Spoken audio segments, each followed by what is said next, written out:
All right, we're back here live once again in the Founders Club. Now joining me up here on stage in the post-game show, Tri-City Americans assistant coach Gerry Johannson. And coach, great game tonight. Finishes out the season. The Americans are now 39, 28, and 5. But that all now goes backwards. It's no longer a part of anything. The real season starts up, and it's Saturday against the Seattle T-Birds, who, by the way, just got this in, took it a loss tonight to the Portland Winterhawks by a score of 6-5. So the T-Birds, they kind of stumbled a little bit. They've lost now 2 this week out of the 3 they've played. 1 to Spokane and now 1 to Portland. They may be thinking a little bit too far past and thinking about the Americans a little bit. Well, that is good news to hear. One thing going into tonight's game, we wanted to finish on a strong note. You don't want to go into a 9-game series, on a sour note and possibly sacrifice the first game of the series because you're on a bit of a downswing. So hopefully that's happening to Seattle. It was a good season. We have to look. Hopefully Seattle. This is a bit of a trend. They've been winning the last. This month in February, they've been on a bit of a tear, and they haven't really faltered. So it's unlikely in this league that any team can continue a winning streak for any length of time, especially past 2 months. So hopefully we can catch them in a bit of a downswing and jump on them. And we need 1 win in Seattle, and probably the first game will be our best chance.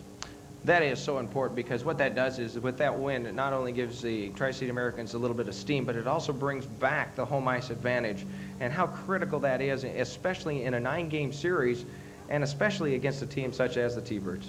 Yeah, that's right. I mean, you have to win at least 1 game in the other guy's building. And Seattle, they're a team that if they get some momentum and they get their scores scoring and they get a bit of on a bit of a roll, they're going to be hard to stop. We've faced them in that situation a couple times this season, and they're just super talented and they're really hard to control. So we're hoping we can jump on them early, steal a game from them. They don't play that well on the road, and hopefully that'll be to our advantage.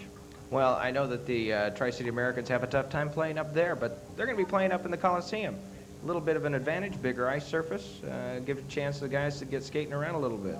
Yeah, the bigger ice surface I don't think will hurt us. It's a little more what we're used to.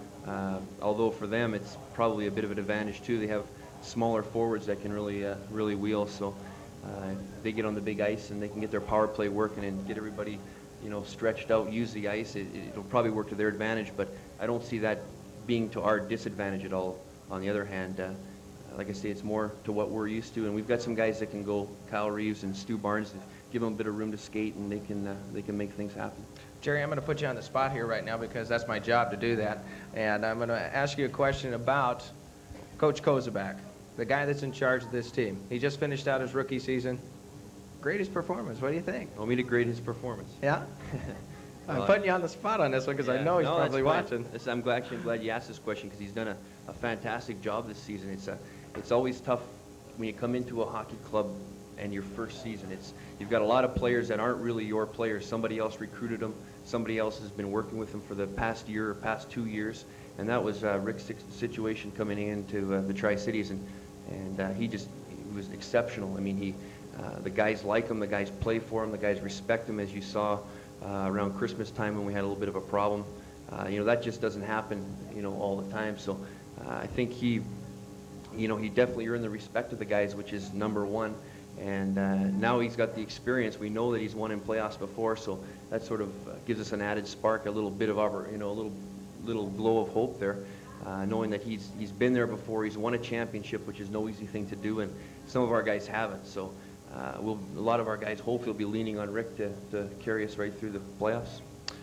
The Tri-City Americans have roughly 150 plus odd games of playoff experience.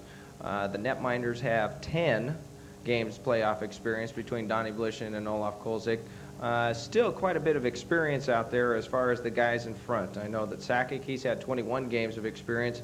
Unfortunately, he's not going to be able to participate in at least the first couple.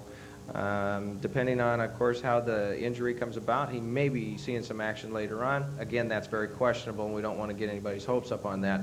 But the other part about it is that you've got some leaders that have seen quite a bit. Scott Farrell has seen 15 games of experience. Nibbs and Rennie and Barnes, they've seen 12 games apiece in the playoffs. You got to look to these guys right now as far as the leadership that they've been providing not only during the regular season but now going into the playoffs. Well, that's right. It's a fine line between winning and losing especially in a 9-game series. There'd be so many opportunities where we just need one play could win the game for you. And it might be a back check. It might be something that most people wouldn't notice. And that's when you have to call upon your experienced players. And you've done your homework. You've mentioned some of our more experienced guys like Sakic and Reeves who've gone all the way, which is an unbelievable accomplishment. We have some other guys too that like McNutt and Rennie and Nibs who have had a few games, playoff games experience, but they've got something to prove to themselves. They've been in the organization for 2, 3, 4 years, and I think they realize that this is a good opportunity for them, and one that might not come around too often. So hopefully, if we can get that crew of guys, probably 6 deep, getting their sights set on probably winning, going for it, I think it'll help a lot. Gerry, you had your time in the WHL as well, and you remember this day, the last day of your regular season career. Tell me what you think is going on right now through the minds of Steve J, Greg Spenrath, a lot of the veterans right now. Well, it's really, there's not really much to think about. It seems like the next day is the most important thing. You don't really think much past that.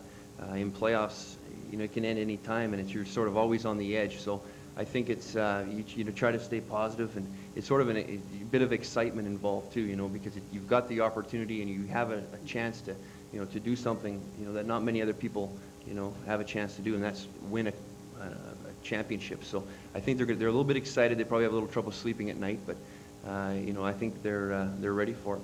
All right, Gerry, I know that the team meeting is going to be taking place here in just a sec, so we'll let you go. A great season. Again, the Tri-City Americans come off and they improved dramatically, nearly 6 games over last year, 39, 28, and 5 for 83 points. 2 terrific teams ahead of them, Seattle and Kamloops. Otherwise, the Tri-City Americans, a lot predicted would be 80 points would be a championship this year in the West. So again, the division is very competitive, and of course, on Saturday begins the second part of this season, the real important part, and that's the playoffs. Congratulations on a great season, Gerry. Thanks, Tony. All right, Gerry Johannson, assistant coach of Tri-City Americans. We'll go ahead and wrap things up here tonight. Again,